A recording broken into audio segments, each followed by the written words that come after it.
হাই আৰু এটা interesting experiment লৈ আহিছোঁ পাকঘৰ বিজ্ঞানৰ। একো নাই, এটা সাধাৰণ গ্লাছ লৈছোঁ, অলপ ভিনেগাৰ লৈছোঁ, অলপ আমাৰ ডিটাৰজেণ্ট পাউডাৰ, তাৰপিছত লৈছোঁ বেকিং পাউডাৰ, তাৰপিছত আমি লৈছোঁ আমাৰ এটা শ্বেম্পু পেকেট আৰু অলপ নেমু, আৰু প্ৰয়োজন হ'লে আমি এটা ইনৰ পেকেট ৰাখি থৈছোঁ, তাৰে কিবা কৰিব পাৰি নেকি চাম।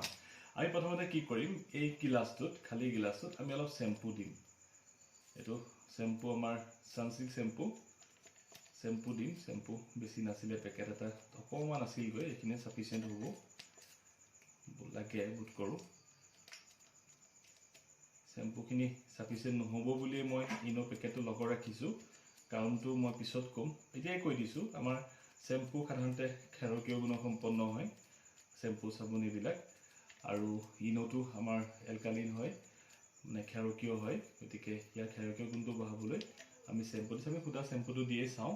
তাৰপিছত আমি ইয়াত অলপ ডিটাৰজেণ্ট মিহলি কৰিম। ডিটাৰজেণ্টটো এলকালিন হয়।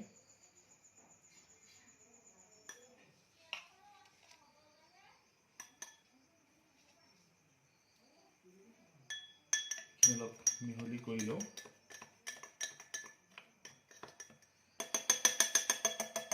এতিয়া ইয়াত অলপ আমি নেমু চেপিম।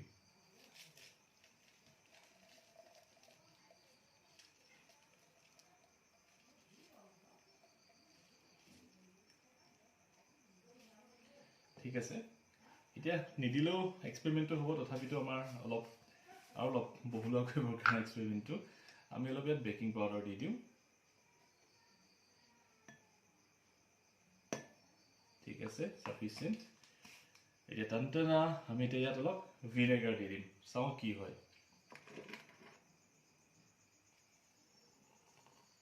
Wow, it's bleeding. এইটো ওপৰলৈ উঠি আহিছে। কিমানলৈকে আহে, গ্লাছটো একেবাৰে ওপৰলৈকে আহিবনে চাওঁ। চৰি, মই অকণ টুথপেষ্ট দিয়াহেঁতেন আৰু ভাল হ'লহেঁতেন, কিন্তু টুথপেষ্টটো দিয়া নহ'লে। তথাপিতো আমাৰ হ'ল এক্সপেৰিমেণ্টটো বহুত ধুনীয়াকৈ এইটো ওপৰলৈ উঠি আহিছে, দেখিছে?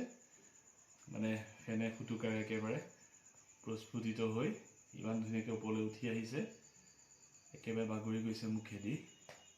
It's like a fountain of something very delicious looking, কিন্তু খাবতো নোৱাৰি।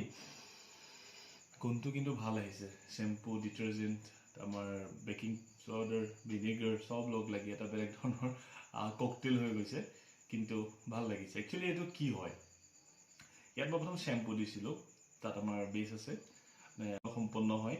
তাত মই অলপ মানে নেমু ডিটাৰজেণ্ট পাউডাৰ দি দিলোঁ, সেয়াও আকৌ ক্ষাৰকীয় গুণসম্পন্নই হয়। তাত মই অলপ নেমু চেপি দিলোঁ। নেমুটোত কি আছে, চাইট্ৰিক এচিড, যিটো আমলিক গুণসম্পন্ন। তাৰপিছত মই বেকিং পাউডাৰ দিলোঁ, আপোনালোকে জানে বেকিং পাউডাৰটো ক্ষাৰকীয় গুণসম্পন্ন। তাত আকৌ মই ভিনেগাৰ দি দিলোঁ, যিটো আছিলে এচিটিক এচিড, আৰু সেইবিধ আম্ল হয়। আৰু এই গোটেইকেইটাৰ মাজত বিক্ৰিয়াটো আচলতে অম্ল ক্ষাৰকৰ মাজত হোৱা বিক্ৰিয়া। ইয়াত যথেষ্ট মানে কাৰ্বন ডাই অক্সাইড গেছ ইভলভ হ'ল। সেই কাৰ্বন ডাই অক্সাইড গেছটোৰ কাৰণে গোটেইটো এটা ফোমৰ নিচিনাকৈ ওপৰলৈ উঠি আহিলে।